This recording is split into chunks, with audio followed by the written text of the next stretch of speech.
My dear student, मैं आपका बड़ा भाई प्रणेश्वर गुप्ता आज आपके अपने यूट्यूब चैनल डेंसिटी क्लास में स्वागत करता हूं। और हम यहाँ पे पढ़ते हैं क्लास 9 और 10 के लिए मैथमेटिक्स। और ये हमारा क्लास 10 का मैथ का चैप्टर नंबर 4 का लेक्चर नंबर 1 है, जिसमें हमारा जो चैप्टर का नाम है क्वाड्रेटिक इक्वेशन। सर ये क्या आ गया? क्वाड्रेटिक पॉलिनॉमियल सुने थे हम लोग, क्वाड्रेटिक इक्वेशन क्या आ गया? सेम चीजें है, इससे आप लोग चर्चित हो चुके हैं चैप्टर नंबर 2 में क्वाड्रेटिक इक्वेशन में। वहां पे हम लोगों ने रूट भी निकालना सीखा था थोड़ा बहुत, ठीक है, रूट भी निकालना जानते हो। तो इस चैप्टर में भी हमको स्पेशली क्या पढ़ना है? सिर्फ क्वाड्रेटिक इक्वेशन। तो सर इसमें इक्वेशन कहाँ से वर्ड आ गया? वहां पे तो पॉलिनॉमियल था। हाँ, इक्वेशन कब होता है? Linear equation in two variable equation. वहां पे हम लोगों ने समझा था कि जब किसी भी चीजों को इक्वल कर दिया जाए, बराबर कर दिया जाए, यहाँ पे एक टर्म लिया जाए, LHS बराबर RHS किया जाए, तो हमारा एक इक्वेशन बनता है, ठीक है। जैसे कि हमने एग्जांपल लिया है ax square plus bx plus c is equal to 0। क्या इज इक्वल टू 0? तो अगर इक्वल टू 0 हटा दिया जाए तो हमारा क्वाड्रेटिक पॉलिनॉमियल हो जाएगा।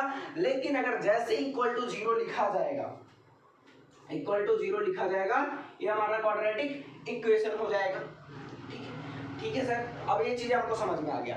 ठीक है सर, अब क्या करें? इस चैप्टर में पूरे क्या पढ़ने हैं हमको? In this chapter we shall discuss factorization. क्या? फैक्टराइजेशन किसका? Of quadratic polynomial. किसका? क्वाड्रेटिक पॉलिनॉमियल का फैक्टराइजेशन करना है और इसका daily uses, their uses of daily life. हमारे डेली लाइफ में क्या यूजेस है इसका, हम क्यों पढ़ते हैं, क्या हम क्यों पढ़ते हैं, तो इन सब चीजों के बारे में चर्चा करेंगे धीरे धीरे आगे जब चैप्टर में बढ़ेंगे तब, ठीक है। अब ये कह रहा है क्वाड्रेटिक इक्वेशन क्या होता है? If f(x) is a quadratic polynomial, अगर f(x) क्वाड्रेटिक पॉलिनॉमियल है, that means that is of degree 2। क्या होना चाहिए? उस पॉलिनॉमियल का डिग्री कितना होना चाहिए? 2। कितना? 2। अगर 2 होगा उस क्वाड्रेटिक पॉलिनॉमियल का, तभी वो कहलाएगा। और अगर उसकी वैल्यू f(x) क्या हो जाए, या फिर then f(x) is equal to 0। क्या हो जाए? f(x) इज इक्वल टू 0, यानी कि अगर हमने बात किया a हो गया f(x) की वैल्यू, क्या हो गया? f(x) की value ax square plus bx plus ce, अगर ये बराबर हो गया 0 के, इसके 0 के, तो हमारा क्या कहलाएगा? Is called quadratic equation. The general equation of quadratic equation, the general equation of quadratic equation ax square plus bx plus c is equal to 0 where abc is belongs to, यहाँ देखना है जो सिंबल बना हुआ है e के तरीके से, ये e नहीं है, इसको पढ़ा जाता है belongs to। क्या? belongs to, क्या? belongs to। और ये belongs to किसमें? r का मतलब क्या?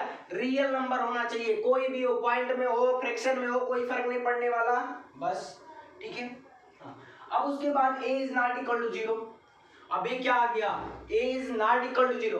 देखो अगर a की वैल्यू 0 हुआ तो हमारा इक्वेशन पे a वाला टर्म 0 हो गया, यानी कि x स्क्वायर वाला जो कोफिशिएंट है वो पूरा का पूरा 0 हो जाएगा। अगर वो 0 हुआ तो हमारा क्वाड्रेटिक इक्वेशन बनेगा क्या? यानी कि bx प्लस c बनेगा इज इक्वल टू 0। तो जब bx plus c is equal to 0 बनेगा तो यहाँ पे डिग्री 2 है नहीं, तो एक क्वाड्रेटिक तो कहलाएगा नहीं, एक ऐसा हो जाएगा लीनियर इक्वेशन, लीनियर हो जाएगा बिल्कुल। अब यहाँ पे बात आती है कि इस चैप्टर में हमने पूछा कि इसके फैक्टराइजेशन पढ़ने, क्या पढ़ने हैं? फैक्टराइजेशन। तो करेंगे कैसे? जैसे कि फर्स्ट सेकंड चैप्टर में हम लोगों ने रूट निकालते थे, वही निकालना है। और इस चैप्टर में एक टॉपिक हमारा कटा हुआ है कि फैक्टराइजेशन करना तो है, क्या? इसके फैक्टराइजेशन तो करने तो है और इसके रूट भी निकालने हैं, क्या? रूट भी निकालने हैं, लेकिन एक मेथड कट चुका है बाय द कंप्लीटिंग स्क्वायर। क्या? कंप्लीटिंग स्क्वायर जो मेथड था वो टॉपिक हमारे सिलेबस में नहीं है। बाकी इसमें क्या पढ़ना है? रूट को फाइंड करना है, क्वाड्रेटिक इक्वेशन पूरा का पूरा जो हम लोग पढ़ रहे हैं, उसके बाद में क्वाड्रेटिक इक्वेशन का रूट, तीसरा नेचर ऑफ रूट, क्या? नेचर ऑफ रूट, चौथा क्या आ जाएगा?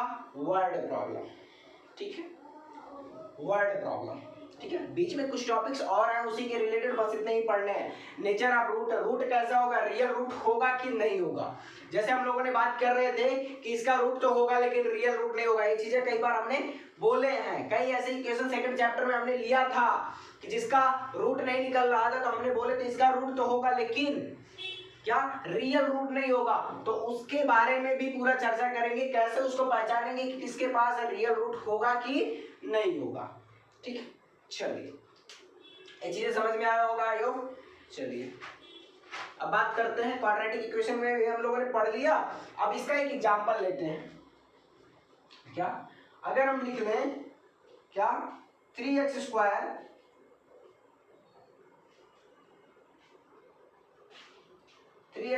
प्लस 6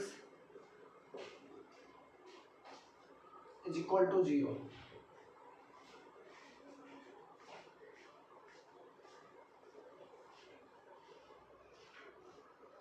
अब बताओ ये हमारा क्वाड्रेटिक इक्वेशन है कि नहीं है,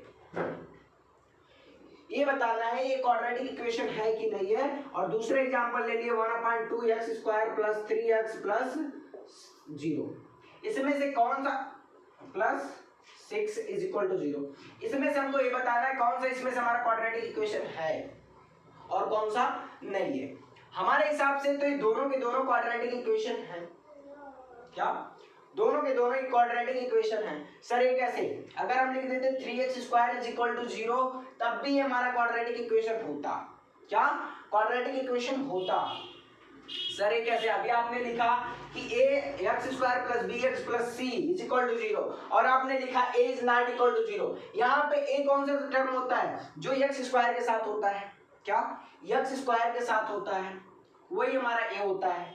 अब इसके बाद में b और c दोनों के 0 हो सकते हैं, एक भी 0 हो सकता है और कोई भी 0 नहीं होगा। देखो यहाँ पे b वाला कोफिशिएंट 0 है, b वाला कोफिशिएंट 0 है, यहाँ पे a कभी नहीं 0 है, b c a सब बराबर है, सब कोई कोई ना रियल नंबर है। ठीक है, क्या है रियल नंबर है। हाँ दरअसल 0 भी एक रियल नंबर ही होता है, लेकिन क्या आया कि b और c की वैल्यू 0 हो सकती है मगर a की वैल्यू 0 नहीं हो सकती। रियल नंबर में a की वैल्यू 0 नहीं हो सकती यहाँ पे। क्यों, क्योंकि अगर a की वैल्यू 0 हुई, जैसे कि अगर हमने लिखा कि 0x square plus 3x plus 6 is equal to 0, तो a टर्म पूरा का पूरा 0 हो जाएगा, बचेगा क्या 3x plus 6 is equal to 0। तो हमारा कहाँ जा रहा है, कैसा जा रहा है, लीनियर जा रहा है, क्योंकि इसकी डिग्री कितनी दिखाई दे रही है, 1 दिखाई दे रही है, इससे ज्यादा नहीं दे रही है। तो ये हमारा कैसा है, लीनियर है। क्या है, लीनियर है। तो सर ठीक है लीनियर हो गया। अब यहाँ पे इसको हम कह सकते हैं लीनियर क्या नहीं, क्यों, क्योंकि इसकी डिग्री तो 2 है। सर इसमें भी तो 2 टर्म है, टर्म से नहीं मतलब है, टर्म से हमको नहीं मतलब है। यहाँ पे देखो एक ही टर्म है, यहाँ डिग्री देखी जाएगी। क्वाड्रेटिक लीनियर बताने के लिए डिग्री देखी जाती है, और जब मोनोनॉमियल पॉलिनॉमियल इन सब चीजों को मोनोनॉमियल बाइनॉमियल ट्राइनॉमियल इन सब में टर्म देखा जाता है। यहाँ पे क्या देखा जाएगा, सिर्फ डिग्री। तो इसमें क्या है, डिग्री 1 है। अच्छा बताओ डिग्री कैसे देखते थे, सेकंड चैप्टर में हम लोगों ने देखा था डिग्री कैसे देखते थे कि highest power of the polynomial, highest power of the polynomial is called degree, highest power of the polynomial is called degree. जो सबसे बड़ा पावर होगा उस पॉलिनॉमियल के अंदर वही इसकी डिग्री होगी।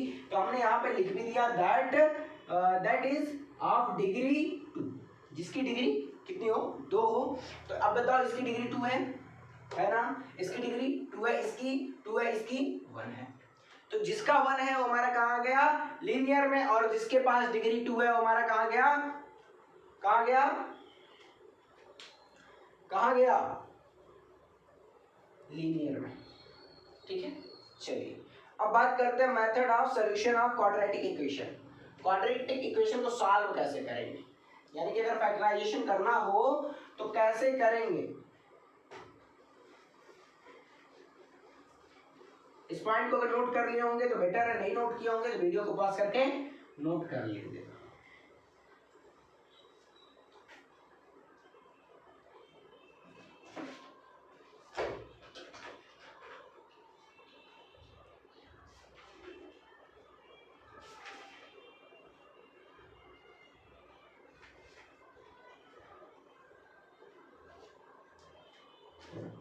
मेथड ऑफ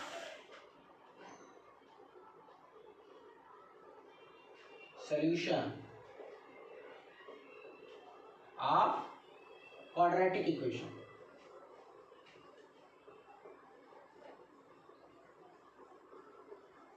क्या करना करना है क्वाड्रेटिक इक्वेशन का मेथड करना है, method of solution of quadratic equation. Quadratic equation को कैसे सॉल्व करेंगे? देखो इसके 3 मेथड होते हैं और रहेंगे भी। पहला होता था बाई फैक्टराइजेशन मेथड, दूसरा होता था कंप्लीटिंग स्क्वायर मेथड, तीसरा होता था बाई फार्मूला। तो बाई फार्मूला तो पढ़ना है।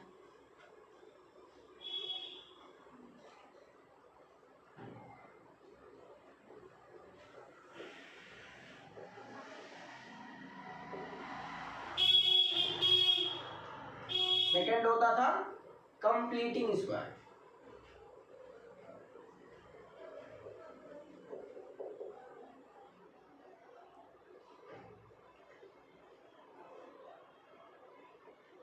थर्ड होता था बाई फार्मूला।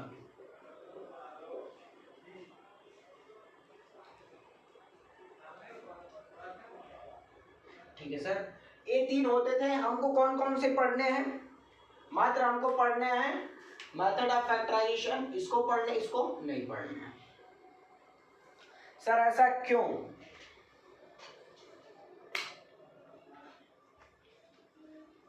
सर ऐसा क्यों? क्योंकि ये सिलेबस में हमारा नहीं है। कंप्लीटिंग स्क्वायर मेथड जो है ये हमारे सिलेबस में इस साल नहीं, न्यू वाली एनसीईआरटी से खत्म कर दिया गया। बचा कौन सा है? Method of factorization and by polynomial, sorry by formula. क्या? By formula. ठीक है सर, हम लोग पढ़ेंगे। देखिए अगर अभी हम लोगों ने जो एग्जांपल लिया था वही ले लेते हैं 3x² + 6। क्या? 3x² + 6 is equal to 0। ये हमारा क्या है? क्वाड्रेटिक इक्वेशन है। बिल्कुल है। अब बात किया जाए कि इसको सॉल्यूशन करना है, सॉल्व करना है, सॉल्यूशन निकालना है। सॉल्यूशन निकालने का मतलब क्या? इसके रूट निकालना है। तो इसके कितने रूट हो सकते हैं? मैक्सिमम 2 हो सकते हैं। अब हमको नहीं पता कितने आएंगे, लेकिन मैक्सिमम 2 हो सकते हैं, है ना? तो अब देखो क्या करना है, सीधा सीधा 3x², अबे प्लस में है तो इधर जाएगा तो माइनस में हो जाएगा, -6 होगा। अब देखिए अभी हम कहेंगे कि इसके पास रियल रूट है कि नहीं है, डजंट मैटर। अभी हमको कुछ भी नहीं पता है। क्या? अभी हमको नहीं पता है, लेकिन इसको चेक करते हैं इसके पास है कि नहीं है। ठीक है, अब देखो यहाँ पे अगर x² = -6 और इसको भेजेंगे तो नीचे डिनोमिनेटर में 3 आ जाएगा, क्योंकि मल्टीप्लाइड में था तो डिवाइड में जाएगा। बिल्कुल। अब इसको काटोगे तो -2 आ जाएगा। x² = -। अब देखो यहाँ पे इसके पास रियल रूट नहीं है। सर ये कैसे कह रहे हैं? ये क्या है? -2। ठीक है, अगर हम x से x² हटाएंगे तो क्या मिलेगा? √+ ±√-2, जो कि ये गलत होता है। अंडर रूट के अंदर कभी भी हम माइनस लगा ही नहीं सकते। क्या सर ये क्या कह रहे हैं? कभी भी लगा नहीं सकते। हाँ, जब हम इसको पढ़ते हैं क्लास 11th में पढ़ेंगे कॉम्प्लेक्स नंबर के चैप्टर में, तब वहां पे हम लोग पढ़ेंगे कि देखेंगे कि इस पे लगाएंगे भी, लेकिन उसको लगा करके लिखते नहीं, उसको आई से लिखते हैं। तो इसीलिए कहा जाता है इसके पास रियल रूट है, नहीं है। हाँ, अब ये रियल रूट कब हो जाता है? अगर यहाँ पे माइनस लगा दिया जाता तो इधर आकर के प्लस में हो जाता, तो a प्लस में आ जाता। फिर उसके बाद में जब इसको लिखते तो x = √+ बाहर लगता। ठीक है, तो इसके कितने रूट हो जाते हैं? 2। कौन कौन से? एक +√2 और एक -√2। बाहर लगा सकते हैं, लेकिन कभी भी रूट के अंदर माइनस नहीं लगा सकते। क्या? कभी भी रूट के अंदर माइनस नहीं लगा सकते हैं। सर अगर ए लिखा हो √2 - 1, ये सही है? हाँ ये सही है, लेकिन कभी भी ए नहीं हो सकता कि √2 - 3 दिया गया अंडर रूट के अंदर तो इसकी वैल्यू -1 लिखते, ए गलत हो जाएगा। ठीक है, क्या हो जाएगा? गलत हो जाएगा। ठीक है, इसी के अकॉर्डिंग हम लोग बात करेंगे कि इसके पास रियल रूट है कि नहीं है। ठीक है सर, ये तो हो गया बाई फैक्टराइजेशन। क्या? बाई फैक्टराइजेशन हमने ऐसे डायरेक्टली सॉल्व किया, हो गया। ठीक है, और एक एग्जांपल और लेते हैं जिसमें फुल्ली फैक्टराइजेशन दिया हो। चलो, x² - 2x - 3, x² - 2x - 3 = 0। अब इसको सॉल्व करना किससे? फैक्टराइजेशन मेथड से। किससे? By factorization. अब देखो अगर इसकी हम बात की, इसके पास तो दो रियल रूट हमने निकाल लिया, क्या दो रियल रूट निकाल लिया, बाय फार्मूले से भी दोनों क्वेश्चन को करके दिखाएंगे। अभी रुक जाओ, ये क्या कह रहा है कि इसको क्या करना है, हमारा काम होता है सी से ए के साथ मल्टीप्लाई करने का, जितना आए कितना आ जाएगा 3x²। क्या सर हम यहाँ पे लिख दें? नहीं, ये चीजें क्लास 9th में पढ़े होंगे कि यहाँ पे नहीं, इस चीजें से आप क्लास 9th में चर्चित हैं। बस यहाँ पे क्या है, इज इक्वल टू 0 लग गया, वहां पे इज इक्वल टू 0 नहीं लगता था, बस इतनी सी बात थी। बाकी ये चैप्टर क्लास 9th का ही है, ये टॉपिक्स होता था क्लास 9th में, एक थी बाय फैक्टराइजेशन, फैक्टराइजेशन, ठीक है, चैप्टर नंबर 2 के अंदर ही आता था। और उसके बाद में आपको यहाँ पे क्या करना है, एक चैप्टर बन गया है, क्या एक चैप्टर बन गया है। अब उसके बाद में अगर हम बात करें इसका इसके साथ मल्टीप्लाई किया तो 3x² है, बीच वाले को ऐसा तोड़ना है ना, ये जो बीच वाला है, कि अगर इसका हम एडिशन या सब्ट्रैक्शन करें तो -2 आए, लेकिन अगर मल्टीप्लाई करें, क्या करें, मल्टीप्लाई करें तो ये क्या आ जाए, 3x² आ जाए माइनस के साथ, क्या जाए माइनस के साथ 3x² आ जाए, ठीक है सर। करें तो अगर हम इसकी बात किया जाए तो इसको अभी x² लिखना है, माइनस 3x लिख दें और प्लस में x लिख दें, -3 = 0। सर इस ये टूट गया, बिल्कुल, कैसे देखो, अगर ये 3x इंटू x करेंगे तो -3x² आएगा, और -3x प्लस x का जब एडिशन करेंगे तो -2x आएगा, बिल्कुल, क्या आएगा, -2x आएगा, कितना आएगा, -2x आएगा। अब यहां से देखो, यहां से क्या करें, x को कॉमन अगर ले लें तो बचे क्या क्या, x -3 बचेगा, और यहां से क्या कॉमन दिखाई दे रहा है, +1 का दिखाई देगा। क्या सर +1 का कहां से दिखाई दे रहा है, यहां तो कुछ भी नहीं। देखो अगर x के साथ कोई कोफिशिएंट ना लिखा हो, अगर कोई कोफिशिएंट ना लिखा हो तो उसकी वैल्यू हमेशा हम 1 मानते हैं, 0 नहीं, 0 नहीं। अगर 0 माने तो पूरा का पूरा टर्म 0 कर देगा, वो क्या मिलेगा हमको, कुछ भी नहीं, 1 मानेंगे तो 1 अगर यहाँ से बाहर निकाले तो x बचेगा और -3, क्योंकि हमने कॉमन यहाँ से भी निकाला, इसमें भी 3 में 1 का मल्टीप्लाई करेंगे तो कोई फर्क नहीं पड़ने वाला, वो वैसा का वैसा रहने वाला है, ठीक है। देखो यहाँ से मल्टीप्लाई करेंगे ये चीजें मिलेगा, यहाँ से मल्टीप्लाई करेंगे ये चीजें मिल जाएगा, ठीक है। कॉमन लेने का मतलब जो चीजें हम वहां से कॉमन निकाले वो मिल जाए हमको, वही चीजें फिर से मल्टीप्लाई करने में, ठीक है। जहां पे कुछ भी कॉमन ना दिखाई दे वहां पे 1 कॉमन दिखाई दे देता है। अब इज इक्वल टू 0 था, इज इक्वल टू 0 हमने कर दिया। यहां से क्या करें, ये जो 2 बार लिखा गया है इसको एक बार लिख लो, x -3, और एक बार इसको लिख लो x + 1 इज इक्वल टू 0। क्या हो गया, इज इक्वल टू 0। अब इसके बाद में क्या करना, एक बार x -3 को 0 करना, एक बार x² + x -3 को 0 करो, और दूसरी बार में x + 1 को 0 करो, हो गया। 2 बार 0 हमने किया, सर ऐसा क्यों, क्योंकि हमने फैक्टराइजेशन किया, यानी कि अगर इसमें से कोई एक की वैल्यू 0 के बराबर होनी चाहिए। क्या, अगर दोनों नंबर का प्रोडक्ट 0 आ रहा है तो यहाँ पे हम लोग को क्लियरली पता उन दोनों में से कोई ना कोई एक 0 है, या तो दोनों 0 हो सकते हैं, क्या कोई एक 0 है या फिर दोनों के दोनों 0 हो सकते हैं। अगर हम बात करें 5 × 5 करेंगे तो 25 आएगा, ना कि 0 आएगा। लेकिन अगर हम बात करें 0 × 5 करेंगे तो भी 0 आएगा, 5 × 0 करेंगे तो भी 0 आएगा, 0 × 0 करेंगे तो भी 0 आएगा। तो इसका कहने का मतलब ये होता है दोनों में से कोई ना कोई एक टर्म 0 होगा, या फिर दोनों हो सकता है। तो बारी बारी से हम लोग दोनों को 0 करके सेट कर लेते हैं, इज इक्वल टू 0 कर लेते हैं, ठीक है। ये लिखने के लायक नहीं था, इसको हम लोग सिर्फ समझने के लिए लिखे थे, क्या सिर्फ समझने के लिए लिखे थे, लिखने के लिए नहीं था, ठीक है। अब यहां से क्या करें, जब हमने इसको 0 किया था तो x -3 = 0 था, तो -3 इधर इधर जाएगा तो +3 हो जाएगा, और यहाँ पे x + 1 है तो इधर जाएगा तो -1 हो जाएगा। देखो अब इस क्वाड्रेटिक इक्वेशन के 2 रूट हो गए, कितने हो गए, 2। यही इसका सोल्यूशन होता है। क्या होता है, देखो हमने चैप्टर 3 स्टार्ट करने से पहले ही बोला था √0z सोल्यूशन, √0z सोल्यूशन तीनों एक ही है, बस नाम अलग अलग है।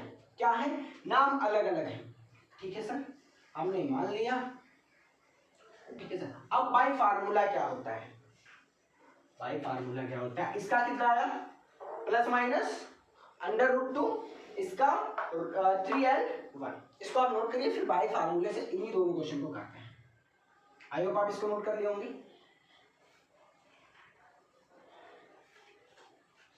एक फार्मूला है जो हमारे भारतीय मैथमेटिशियन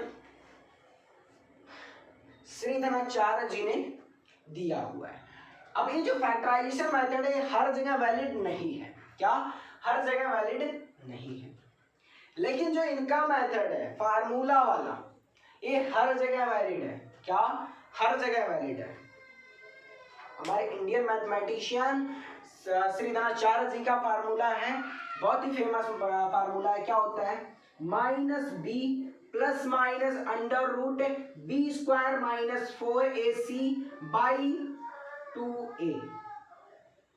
4ac/2a सर ये कौन सा फार्मूला है? = हम अभी तक इसमें क्या निकाल रहे थे? रूट और जीरोस सॉल्यूशन जो भी था, तीनों में से कोई भी बोल सकते हैं। तो यहाँ पे हम लोग क्या करते थे?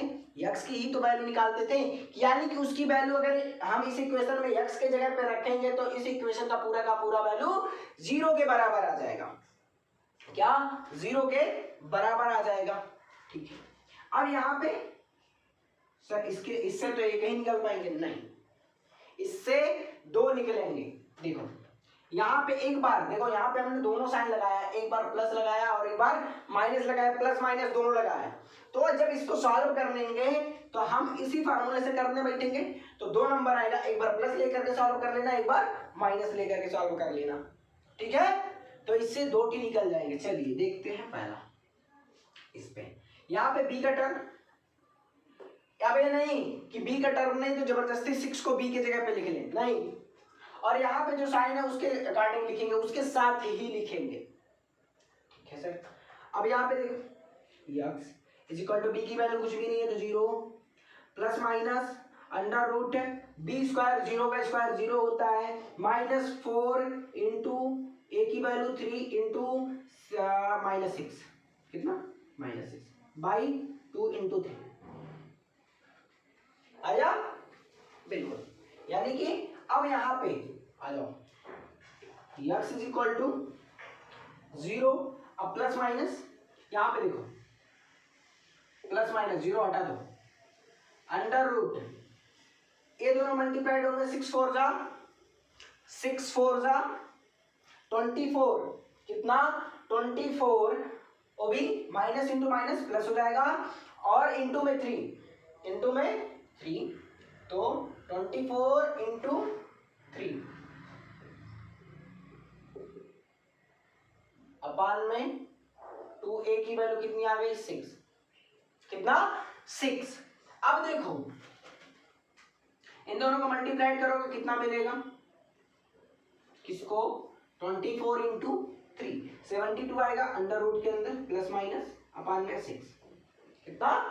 अपान में 6। अब यहां से देखना ध्यान से, बड़ी ध्यान से, यक्स = यहाँ पे -b है, प्लस माइनस, अब इसके अंदर से अगर हम तोड़ना चाहेंगे 36 इंटू 2 टूटेगा, अगर 36 को बाहर निकालेंगे तो 6 आएगा, यानी कि 6 √2 अपान 6, 6 से 6 काट दो, क्या मिला? X = plus minus √2 plus minus √2 मिला।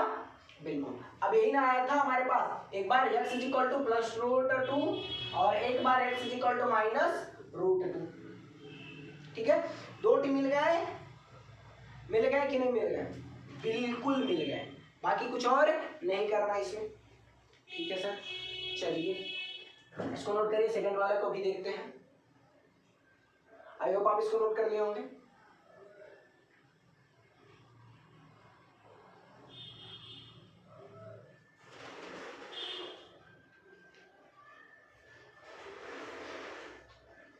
अब देखिए यहाँ पे b की भी वैल्यू दिया है, c की भी वैल्यू पता है और a का भी वैल्यू पता है। ठीक है सर। अब यहाँ पे देखना हम लोगों ने क्या पढ़ा है? -b plus minus √b² - 4ac/2a = यही ना है? हाँ सर यही है। अब इसके बाद में क्या करना? वैल्यू सीधा पुट करो। क्या करें, वैल्यू पुट करें। अब देखो b की वैल्यू क्या है -2 और यहाँ पे पहले से भी माइनस है, माइनस क्वेश्चन में भी है और यहाँ फार्मूले में भी माइनस है, तो माइनस माइनस प्लस हो जाएगा, यानी कि +2 x इज इक्वल टू +2 हो जाएगा, प्लस माइनस अंडर रूट के अंदर b स्क्वायर, यानी कि -2 का स्क्वायर 4 होता है, कितना होता है 4। अब यहाँ पे 4 इंटू a की वैल्यू 1 है, इंटू में c की वैल्यू -3 है, तो -3 इंटू 4 माइनस से प्लस हो जाएगा 12 अपन में 2 इंटू 1 आएगा बिल्कुल। x इज इक्वल टू कितना हो जाएगा 16 को अगर अंडर रूट से बाहर निकालोगे तो बचेगा क्या 4 आएगा।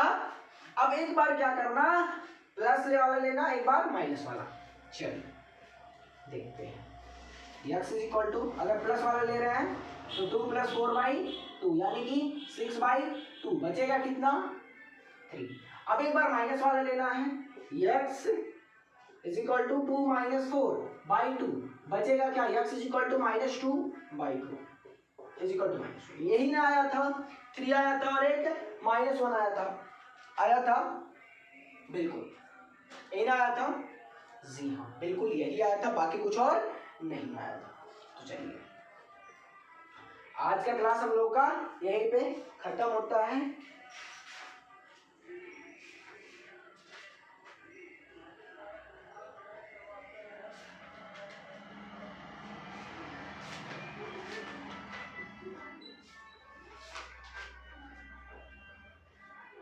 चलिए आज का क्लास हम लोग का यहीं पे खत्म होता है, मिलते हैं नेक्स्ट वीडियो में। और कल हम लोग क्या पढ़ेंगे, इस पे बहुत सारे क्वेश्चन प्रैक्टिस करेंगे, उसके बाद में क्या हो सकता है अगर नेचर ऑफ रूट तक पहुंच पाएंगे तो पहुंचेंगे, नहीं तो क्वेश्चन प्रैक्टिस करते बंद करेंगे, ठीक है। और उसके बाद में फिर relation between zeros and coefficient of a quadratic equation, ठीक है, कि अगर 2 जीरोज दिए हो उससे कैसे क्वाड्रेटिक इक्वेशन फाइंड करेंगे, ठीक है। तो आज का क्लास हम लोग का यहीं पे खत्म होता है, मिलते हैं नेक्स्ट वीडियो में, तब तक के लिए बाय, टेक केयर, पढ़ाई करते रहे, ऑल द बेस्ट।